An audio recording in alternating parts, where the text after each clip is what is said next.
کہ ابو اللیث رحمۃ اللہ علیہ فرماتے ہیں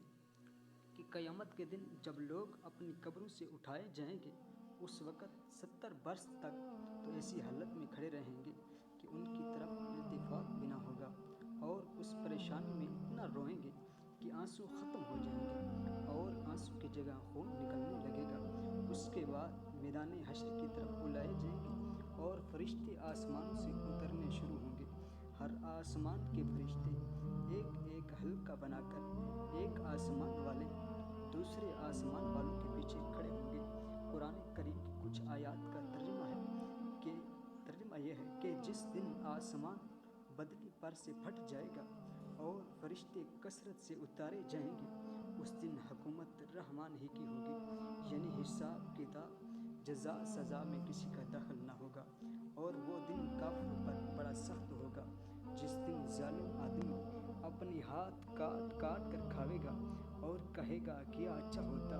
کہ میں رسول علیہ السلام کے ساتھ راستے پر لگ لیتا، ہائے میری شامت کہ میں نے ایسا نہ کیا، اور کیا اچھا ہوتا کہ میں فلاں شخص کو جس نے نیک کام سے روکا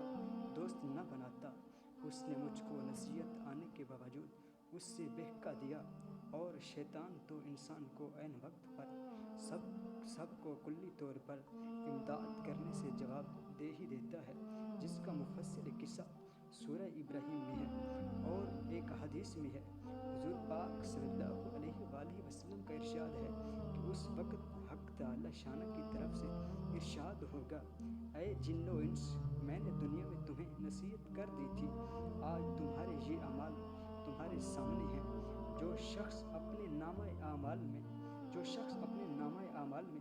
بھلائی پائے وہ اللہ تعالی شانہ کا شکر ادا کرے، اور جو نیکی نہ پائے وہ اپنے آپ ہی کو ملامت کرے کہ نصیحت کی بات نہ مانی۔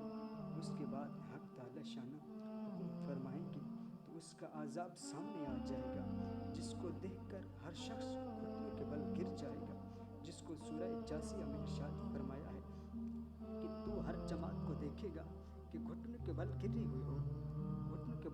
ہوئی ہے، اور ہر جماعت اپنے اعمال نامہ کی طرف بلائی جائے گی۔ اس کے بعد لوگوں کے درمیان یہ فیصلے شروع ہو جائیں گے، حتیٰ کہ جانوروں تک کے درمیان میں بھی انصاف کیا جائے گا،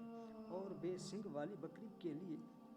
سینگ والی بکری سے بدلہ لیا جائے گا۔ اس کے بعد جانوروں کو حکم ہو جائے گا کہ تم مٹی بن جاؤ، تمہارا معاملہ ختم ہو گیا ہے۔ اس وقت کافر لوگ